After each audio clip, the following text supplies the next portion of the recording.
pessoal, sejam bem-vindos ao Pré-ENEM SCAC. Eu sou o Cabo Tel e venho desejar a vocês uma ótima aula. Bom, continuando nosso assunto, agora nós vamos falar das operações de somar.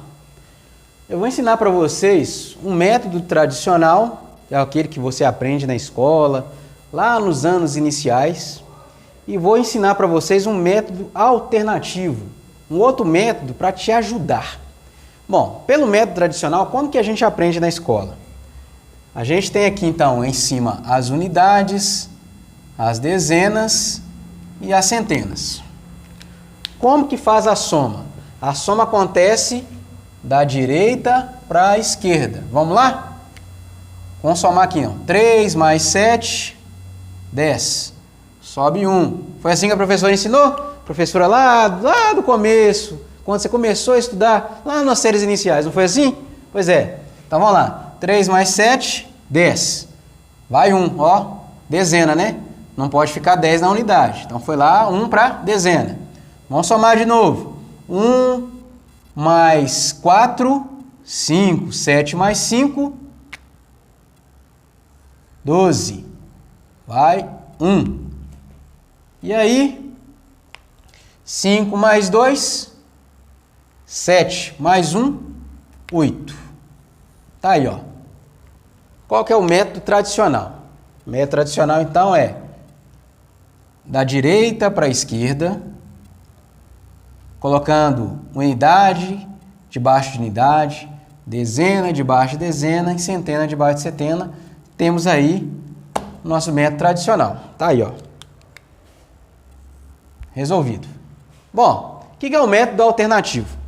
O método alternativo é você olhar todo o cálculo. Espera aí. Aqui tem um 3 aqui, tem um 47 aqui. Às vezes o aluno tem dificuldade um pouco de fazer essa conta, essa soma. Então a gente faz uma estimativa. Não é 573? Vamos colocar aqui 570. Não é 247? Vamos colocar aqui 200.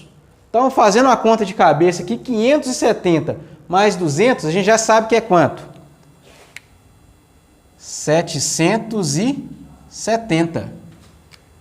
Não é 770? Olha só, eu peguei aqui, ó, 570, porque aqui era 573. Aqui era 247. Ao invés de somar lá os 573, os 247, eu fiz uma estimativa. Ó. Eu peguei 570 e somei 200. Ou seja, eu já sei que esse valor aqui vai ser mais de 770. Por quê? Eu tenho que fazer acréscimos. Mas olha a estratégia que eu fiz aqui para vocês. Olha só que legal. Bom, eu somei aqui 570 e somei mais 200. Faltou acrescentar desses 247, não faltou? Sim ou não? Olha só, olha para cá de novo. Olha aqui, ó, olha só. Eu tinha 573, eu acrescentei aqui 570. Eu tinha 247 e eu só somei 200. Vocês concordam que se eu somar esse 3 mais esse 47 dá 50? E esse 50 não é exatamente o que faltou para acrescentar nessa estimativa minha? Concorda ou não? Concorda, né?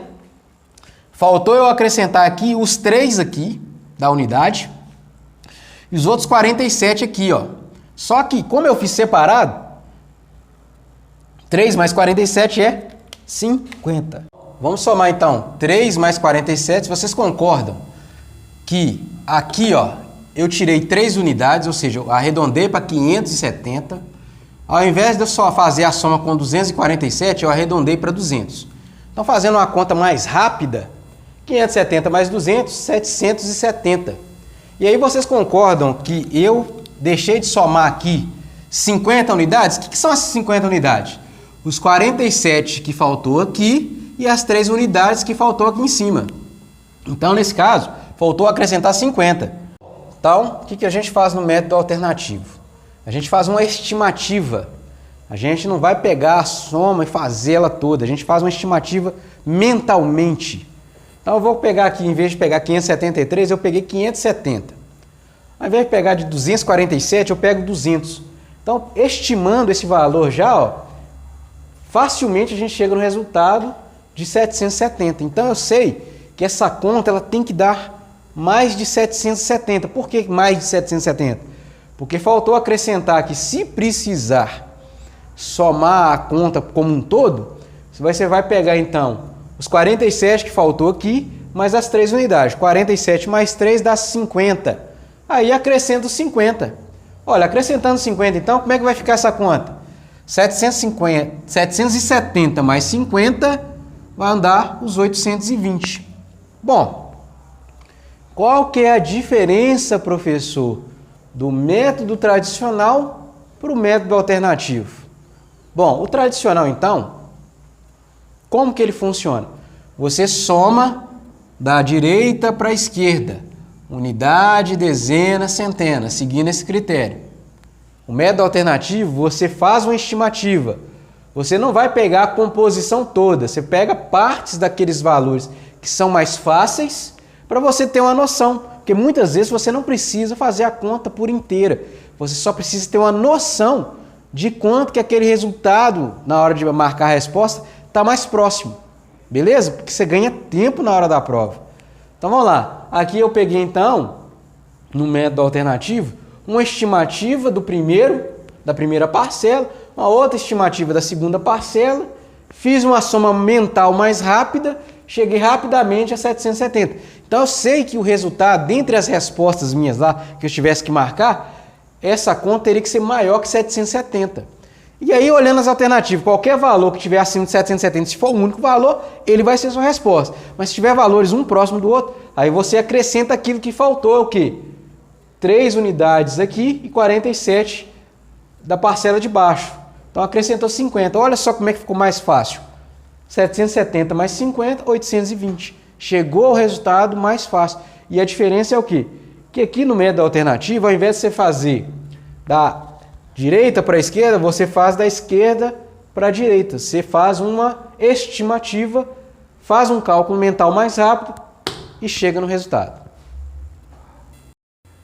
Bom, vamos fazer uma recapitulação. Vamos lá, vamos fazer uma recapitulação aqui, ó. Nós falamos sobre a ideia de somar, as principais ideias de soma. Quais são as principais ideias da soma? Juntar, acrescentar e restaurar. Nós falamos daqueles probleminhas, exemplos e tal, por que vocês têm que entender as principais diferenças. Isso funciona como estratégia de resolução de problemas.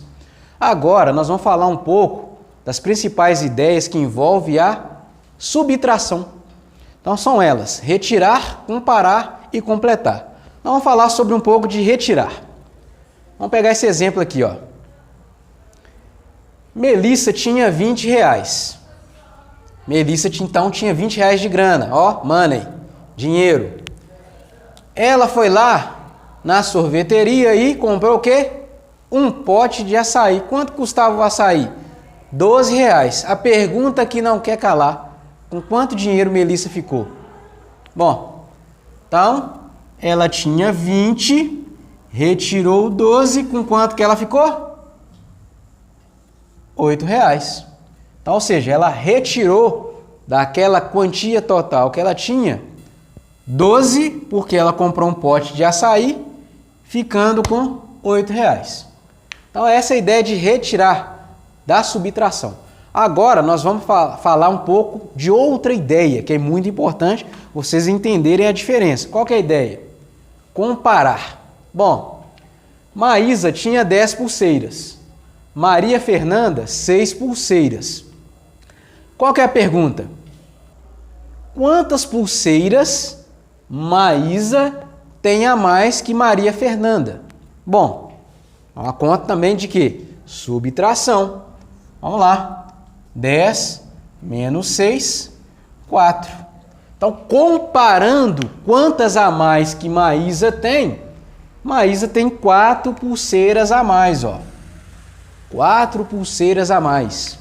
Bom, percebam a diferença, gente. Percebam a diferença. Uma coisa é eu retirar.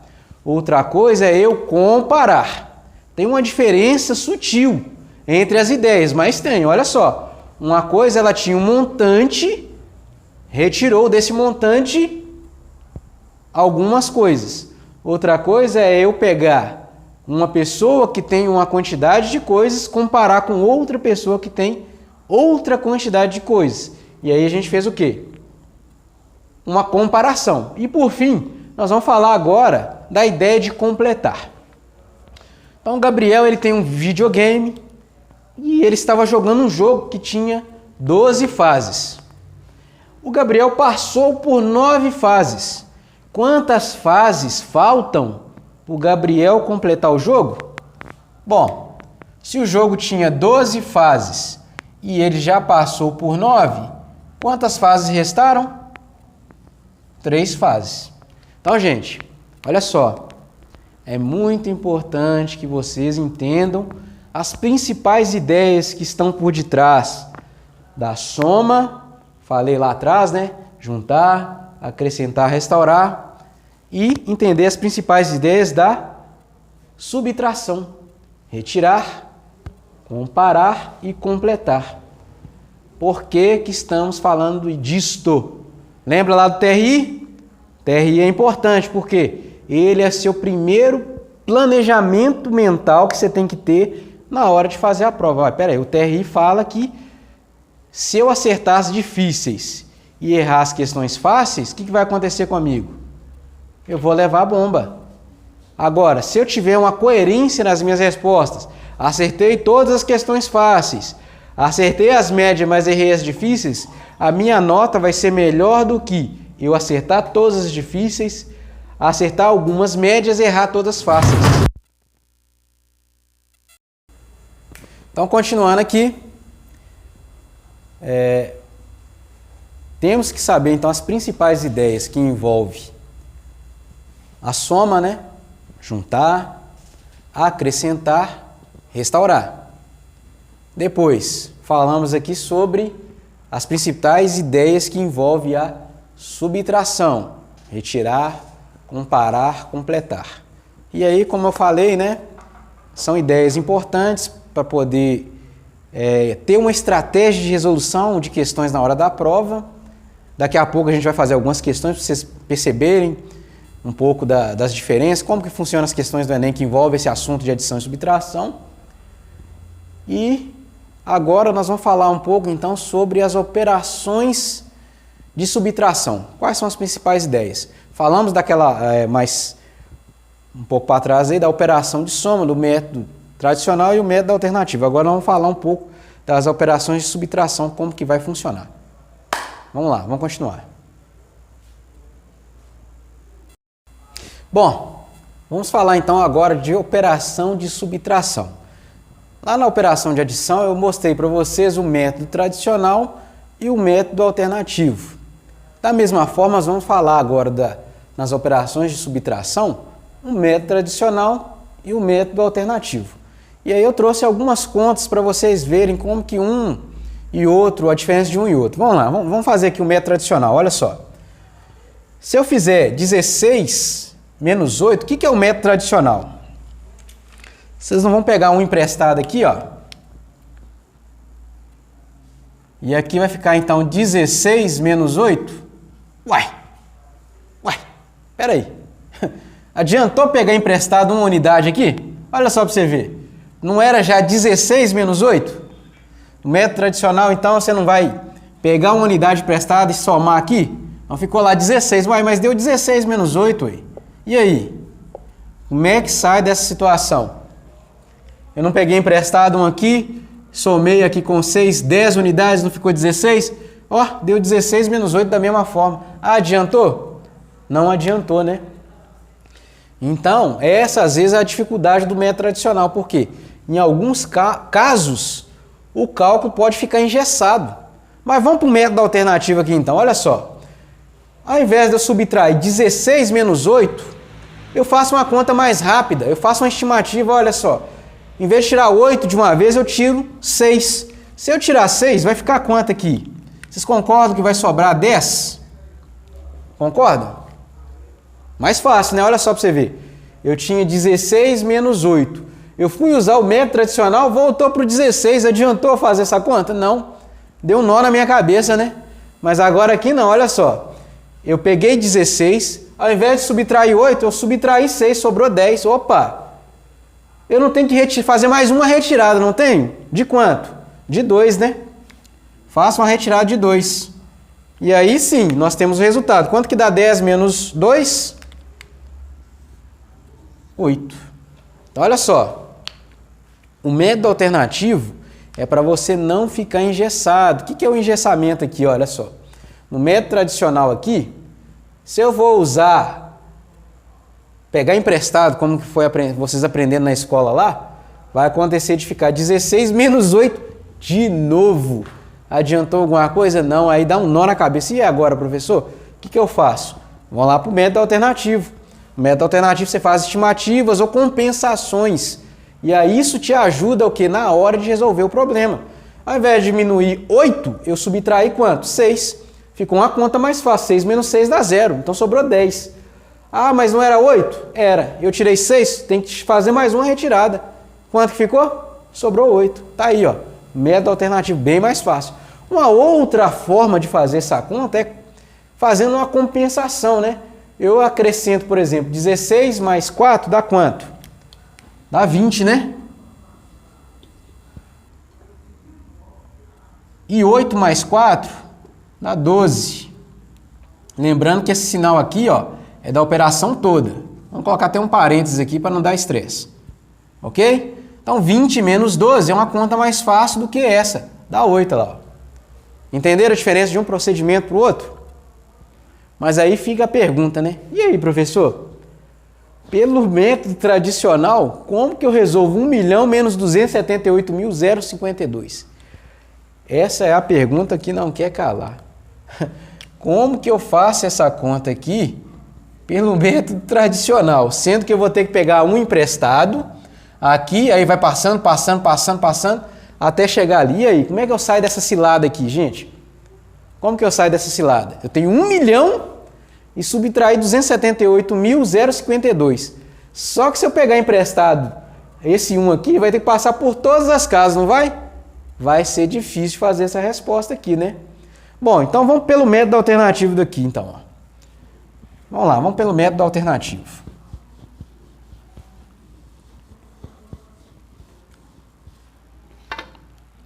Eu tenho 1 milhão.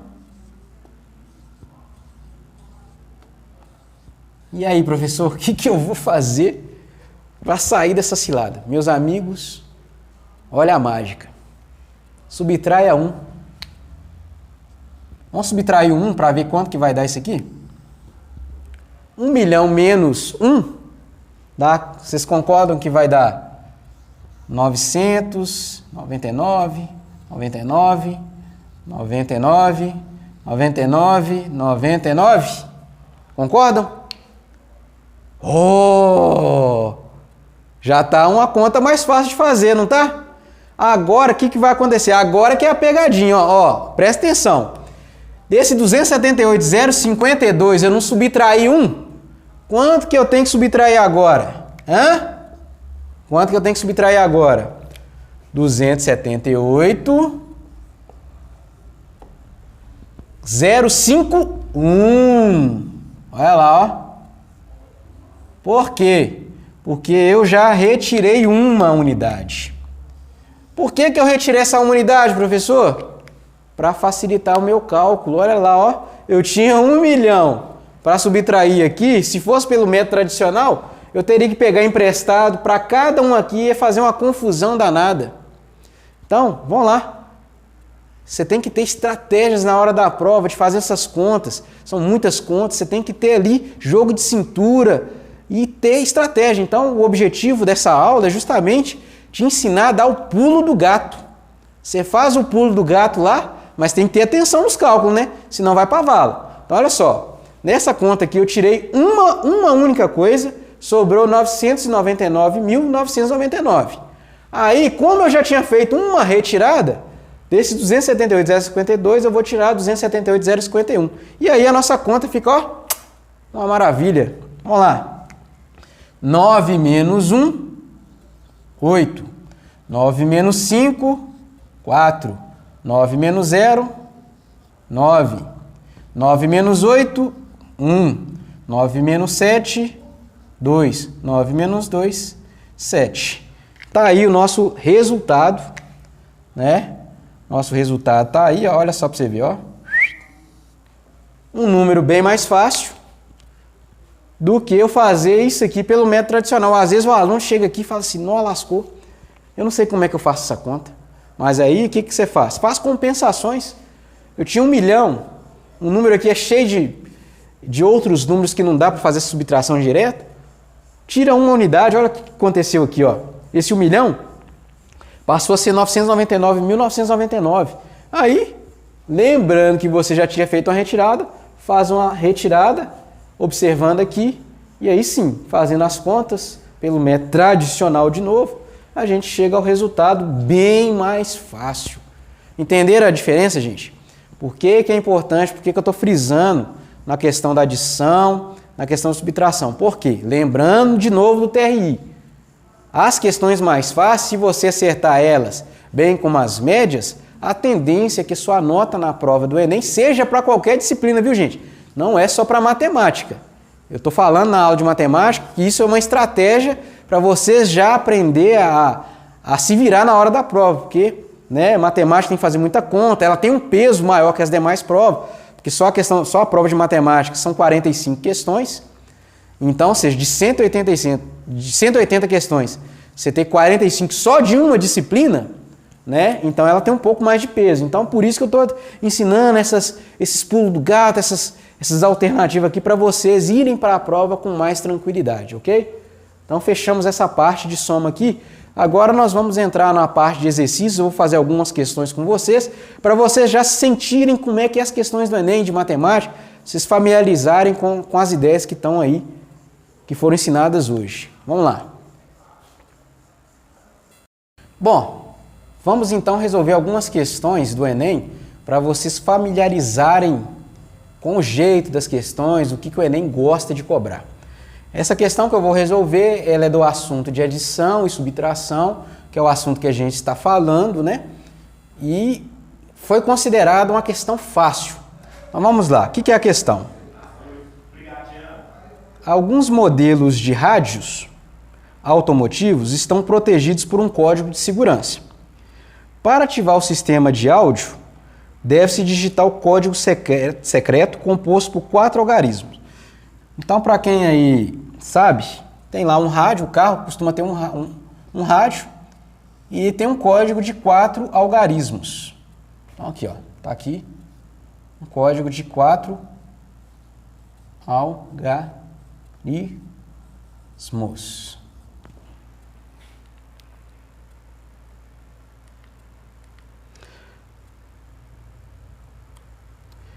Então, continuando a questão,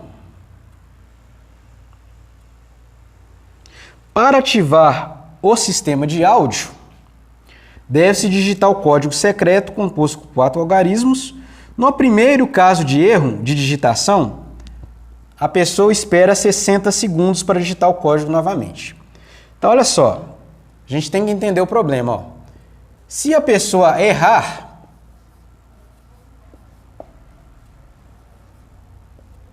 ela espera 60 segundos. Ok? Isso é importante, ó. Vamos lá. O tempo de espera duplica em relação ao tempo de espera anterior a cada digitação errada. Então, olha só, vamos entender aqui, ó. Se eu errei a primeira vez, vamos colocar aqui, até mudar aqui então. Erro 1. Quantos segundos eu espero? 60 segundos. Se eu tiver um segundo erro, ou seja, um erro 2, é 60 segundos mais 60 segundos. Quanto que dá isso? 120 segundos. E se eu tiver um terceiro erro?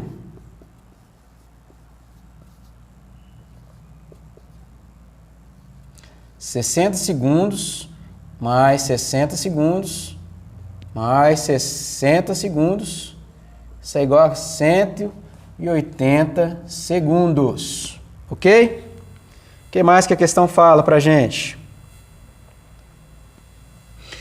Uma pessoa conseguiu ativar o rádio somente na 4ª tentativa. Então a pessoa errou quantas vezes? Errou 3 vezes. Na 4ª, ela acertou, ok? Então, na quarta ela acertou, na quarta tentativa. Na quarta tentativa.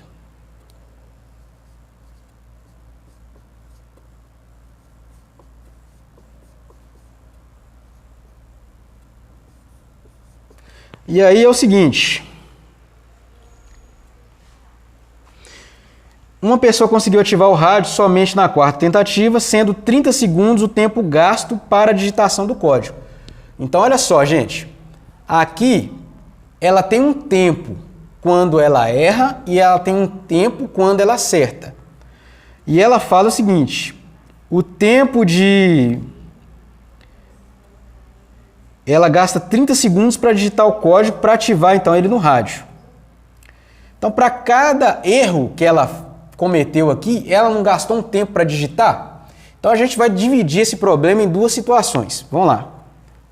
Vou fazer um quadro aqui para ficar mais fácil para vocês entenderem. Olha só. Tentativas.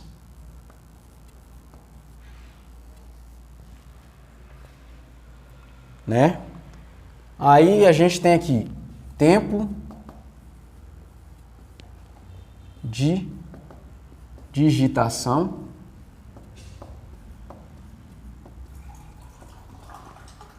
e o tempo de espera.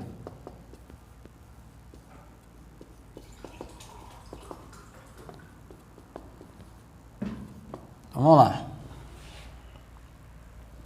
Então, na primeira tentativa, ela gastou quantos segundos para digitar? 30. Mas ela não errou algum código lá? Para digitar, para a próxima tentativa, ela teve que esperar 60 segundos. Ok? Entenderam? Olha só. Você tem um rádio dentro do carro, você precisa digitar lá os algarismos para fazer esse rádio funcionar. Então, a pessoa ela errou 3 vezes e na quarta tentativa ela conseguiu ativar o rádio.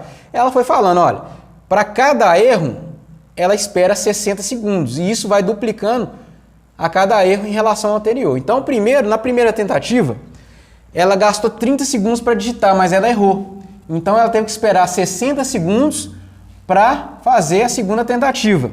Ela não teve mais 30 segundos para digitar?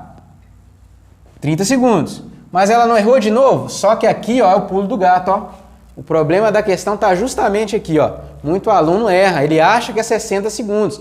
Não. Falou que dobra. Por isso que é importante, na hora de você fazer sua prova, passa um lápis lá na questão, ó. Marca lá leva um lápis de cor, para você não esquecer daquela informação que ela é importante. Então, olha só, falou que quando ele erra, o tempo dobra em relação ao outro. Então, aqui, ó, entre a primeira e a segunda alternativa, como ele errou, ele vai dobrar o tempo, ó. Não é 60 segundos, não. Muito amigo, cara bom de serviço, erra. É justamente nesse pulo aí, ó, nesse salto. Aí, na terceira tentativa, ela digitou novamente, né? Gastou 30 segundos e ela errou de novo. Então, olha só, ela teve um acréscimo de mais 60 segundos em relação ao anterior. Foi para quantos segundos, então? Opa, até eu estou errando aqui, não foi para 180 segundos, não. Lembra que eu falei com vocês que dobra? Aí, ó, tá vendo? Ó, como é que é importante estar atento? Até eu errei nessa brincadeira aqui, ó. Então, olha só, vamos de novo aqui, ó. Não é a terceira tentativa? Não é 120 segundos? É 120 segundos dobrado, né? Então, é 120 mais 120, dá quanto? 240 segundos, você dobra. Aqui eu dobrei, então aqui, ó, multipliquei por 2. E aqui eu vou multiplicar por 2 de novo, ó. E eu estava somando, é multiplicar, tá? Ou somar em parcelas, né? 60 mais 60 mais 60, 4 parcelas aqui. Então, olha só. Então, ela dobrou na primeira tentativa, ela gastou 30 segundos para digitar o código. Então, tá aqui, ó, os 4 algarismos. Ela gastou 30 segundos para digitar. Errou. Então, eu tenho que esperar 60 segundos para digitar de novo os 4 algarismos. Ela digitou de novo, depois de 60 segundos. Então, gastou 30 segundos para digitar. Ela errou. Teve que esperar 120 segundos para voltar a digitar. Ela foi e digitou de novo. gastou mais 30 segundos. Errou de novo, então ela vai gastar quanto? O dobro, né? 240 segundos. Ó, tá dobrando lá, ó. Lembra lá, ó. Dobrou, beleza? Então agora na quarta tentativa e última, ela consegue. Lembrando que ela gasta quantos segundos para poder digitar? 30 segundos. Ela errou? Não errou. Então aqui, ó, aqui já não tem mais erros, ó. Então aqui, ó, parou na terceira tentativa. Bom, e a pergunta então, professor? Ele quer saber qual foi o tempo que a pessoa gastou, então, o tempo total para ela digitar os 4 algarismos para fazer o rádio do carro funcionar. Então aí, gente, você tem que ter muita tranquilidade na hora de resolver. Foi considerada uma questão fácil, mas ela tem uma pegadinha. Preste atenção nisso. Na hora da questão de resolver a questão, você tem que pegar lá seu lápis ou sua caneta, aquilo que está disponível para você poder marcar na prova e grifar lá a informação. A informação importante lá é essa aqui, ó. Para cada erro, ela tem que esperar 60 segundos e se ela errar de novo, esse tempo vai dobrando. Para cada erro, então, vai dobrando o tempo de espera. Primeira vez ela esperou 60 segundos, dobrou, porque ela errou de novo. Ela errou, né? Ela errou a primeira vez, foi para 120 segundos, só que na segunda tentativa ela errou de novo, então teve que dobrar de novo. Esperou 240 segundos. E aí sim, depois de esperar esse tempo de 240 segundos, você tem que lembrar desse tempo de digitação, que é outra informação importante. Por quê? Ah, eu só vou considerar o tempo de espera? Se for considerar só o tempo de espera, eu ia somar 240 mais 120 mais 60. A resposta estaria certa? Não, porque o tempo total você tem que considerar o tempo de espera mais o tempo de digitação. Então, meu amigo, com o quadro acho que fica até mais fácil. O que a gente vai somar aqui então? 30, 30, 30, 30. 4 vezes 3. Ela gastou um tempo total de 120 segundos para digitar. Tranquilos? E agora aqui, como é que nós vamos fazer aqui? Estão vendo que é uma questão de soma e subtração? Nós vamos somar aqui, né? 0, 6 mais 6, 12, né? Porque 4 com 2, 6, mais 6, 12. 1 mais 1, 2, mais 2, 4. Então ela gastou 420 segundos de espera. Então olha só, o tempo total, vamos lá.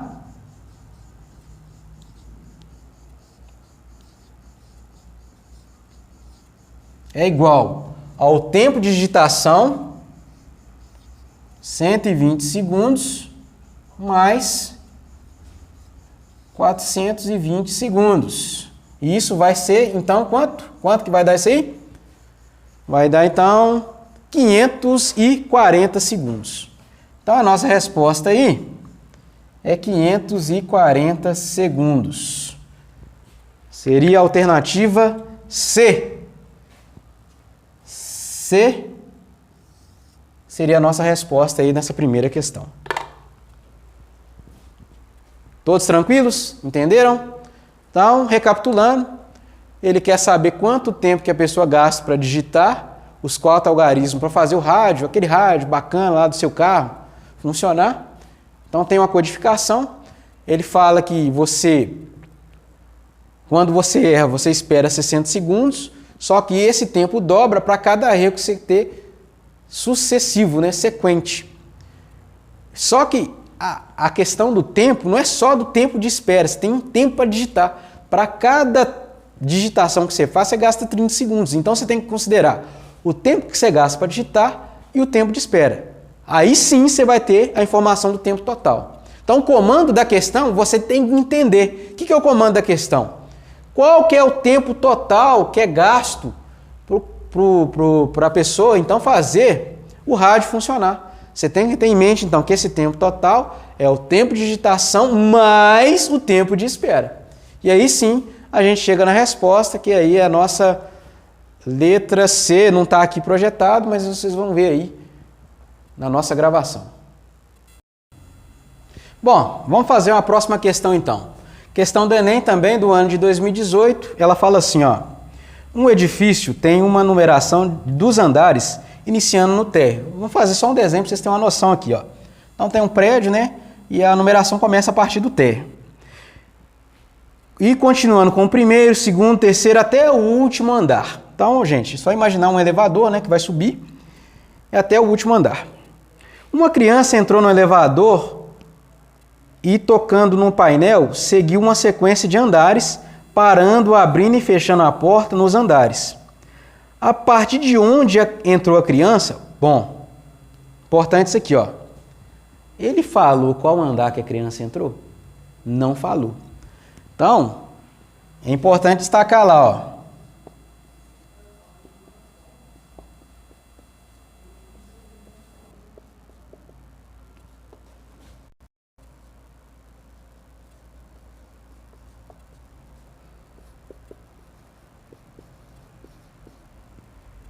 Ele não fala qual andar, ou seja, não fala qual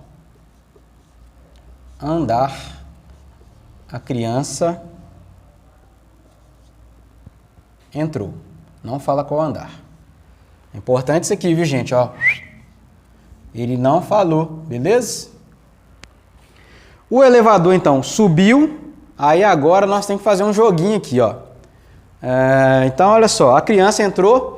Então, vamos fazer uma brincadeira aqui, ó. Então, tá aqui um esqueminha, então, olha só. Então, a criança, eu não sei qual andar que ela entrou, fala que ela subiu 7. Subiu 7, sinal de mais aqui para indicar que ela está subindo. Aí ela desceu 10, sinal negativo aqui para indicar que ela está descendo, ok? Aí depois ela desce mais 13, é o outro sinal negativo aqui. Aí fala, subiu mais 9 andares, desceu mais 4 e parou aqui, ó. Esse andar que ela parou é o 5º andar.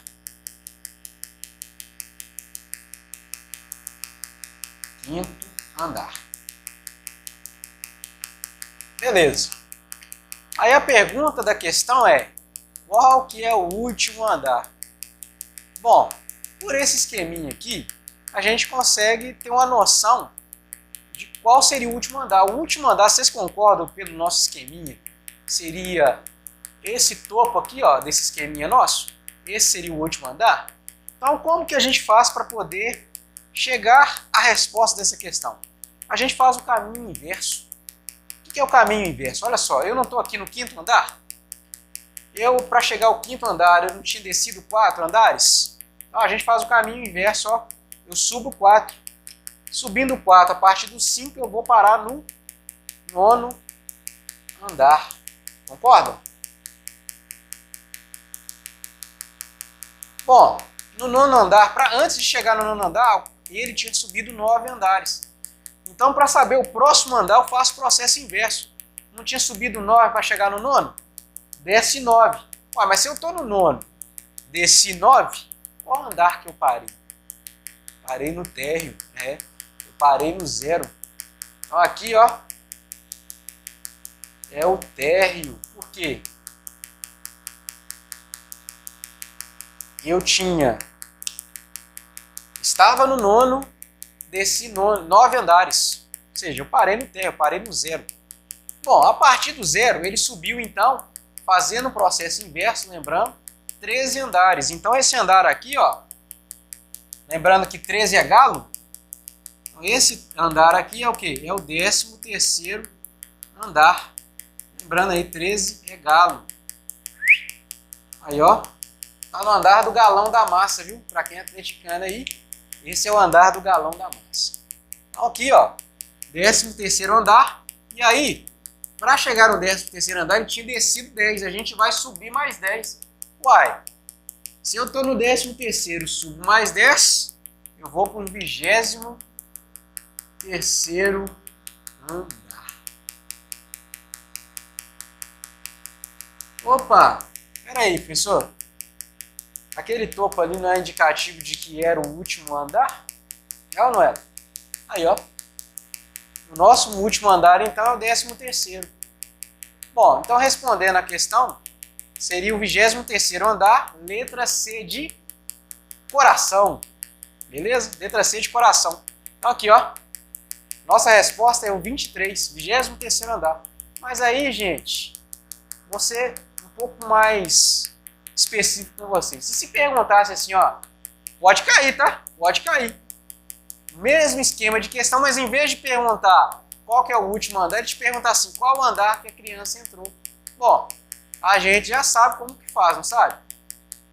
Eu não falei que é o processo inverso? Ela não está no 23º andar? Então agora, para chegar no 23º, ele não tinha subido 7. Vamos descer 7. Descendo 7, qual andar que ela está agora? 16º andar. Então, se a prova te perguntasse lá qual andar que a criança entrou, era fácil responder também usando a mesma técnica. Ou seja, eu cheguei no último, desci 7, cheguei no 16º andar.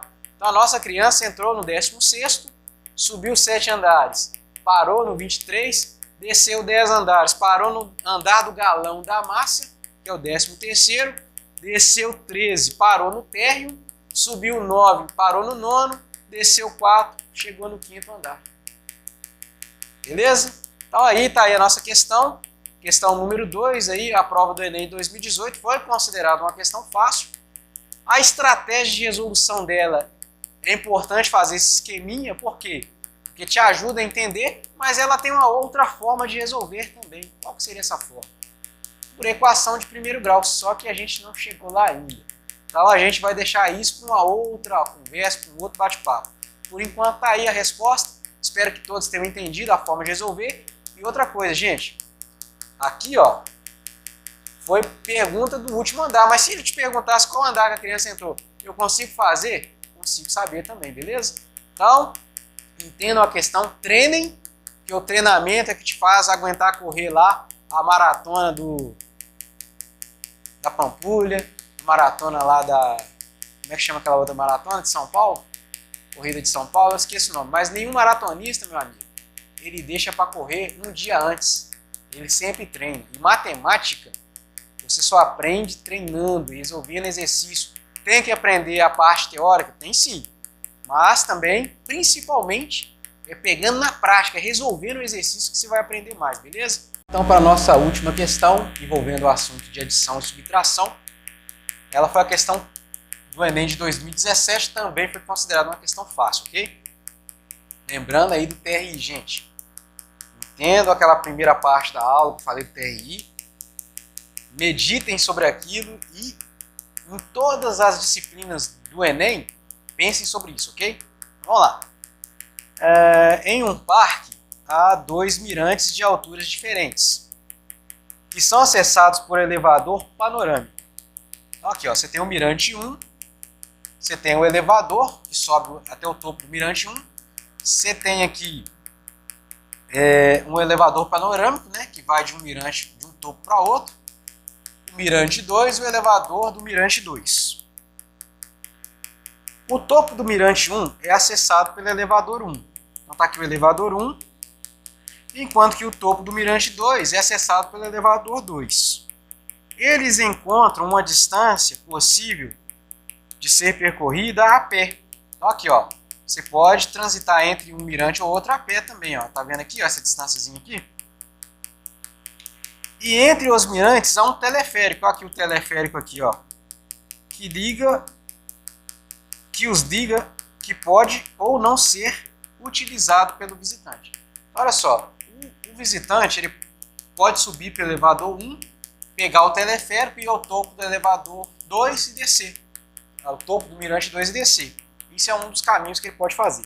Vamos ver o que ele quer então na questão. Aí ele vai, fala aqui os preços, né?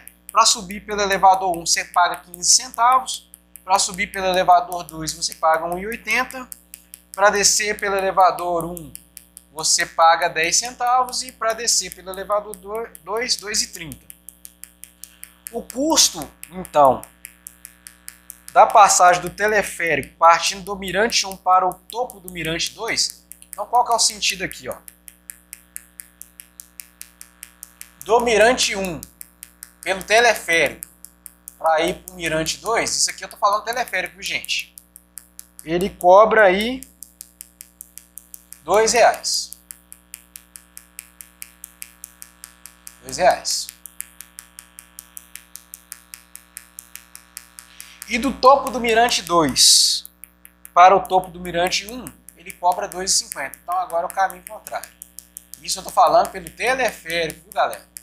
Presta atenção nisso. Ele cobra R$2,50.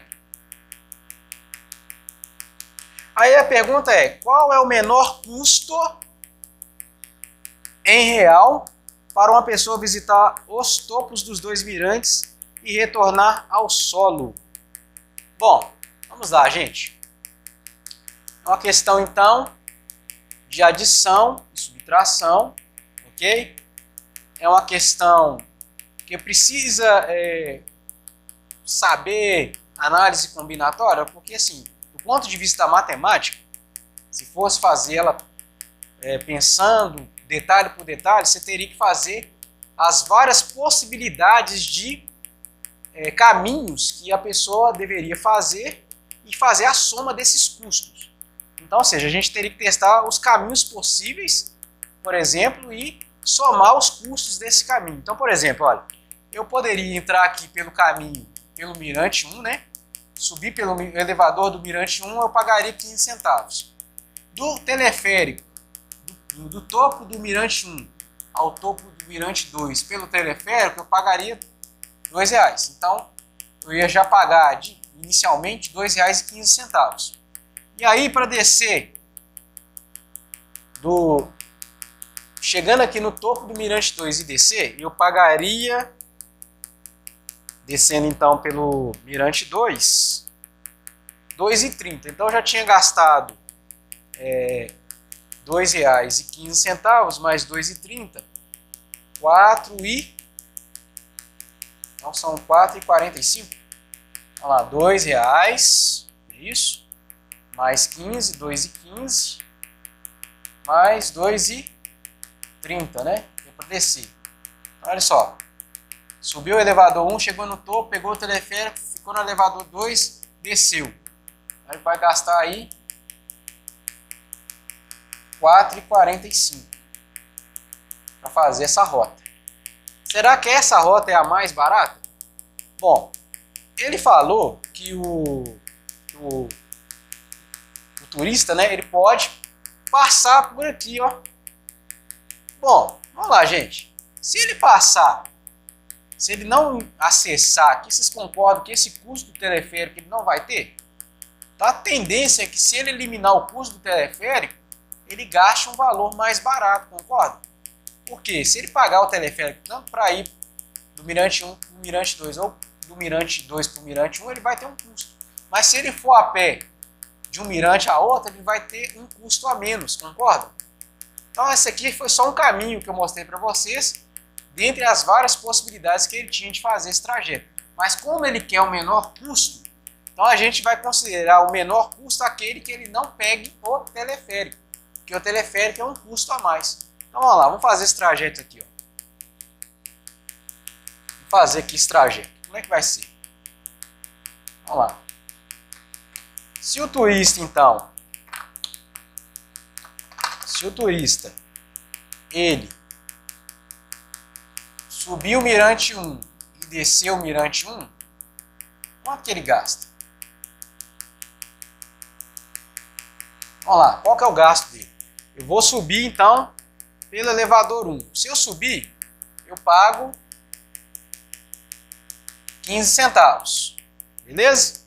E se eu descer pelo elevador 1, eu pago 10 centavos. Qual foi o custo, então, para subir e descer pelo mirante 1? Eu subo, vou lá no topo, dou um tchau para a galera e depois desço. Quanto foi o custo disso? 25 centavos, concorda? Aí, ele vai a pé, ó, e vai de dedão até o mirante 2. Então, no mirante 2, o que ele faz?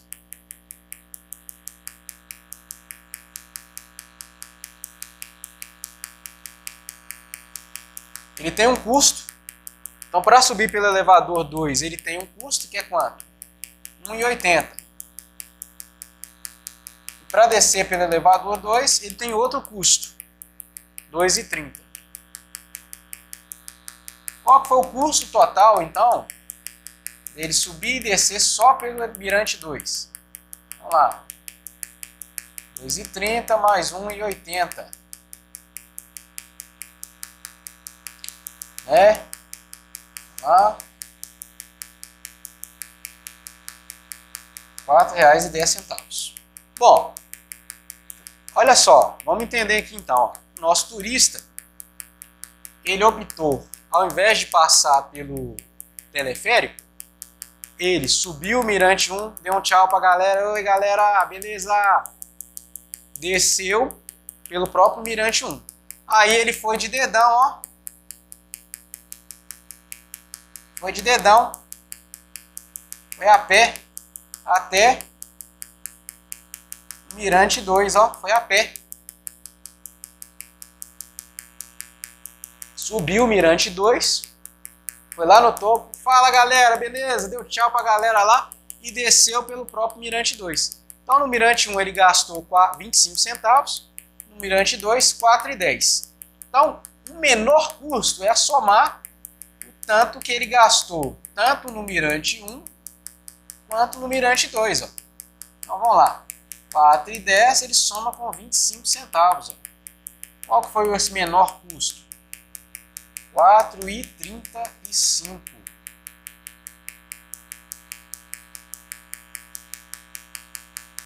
Esse foi o menor custo. Por quê, gente? Porque ele eliminou o custo de andar de teleférico. Vocês concordam? Se ele pegasse o teleférico, qualquer dos caminhos que você inventasse ali, ele ia pagar mais caro?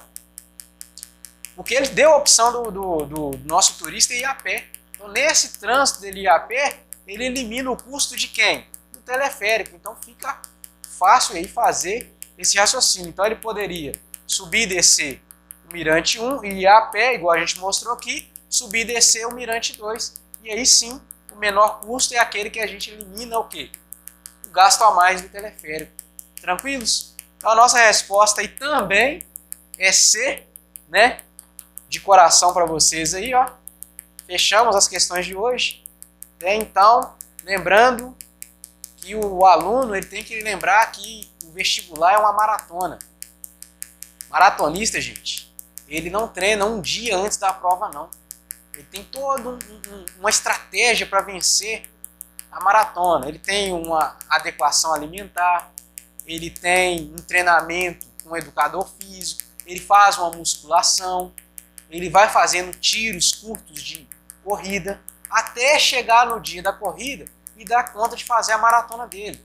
Então, para o Enem, eu sugiro isso também.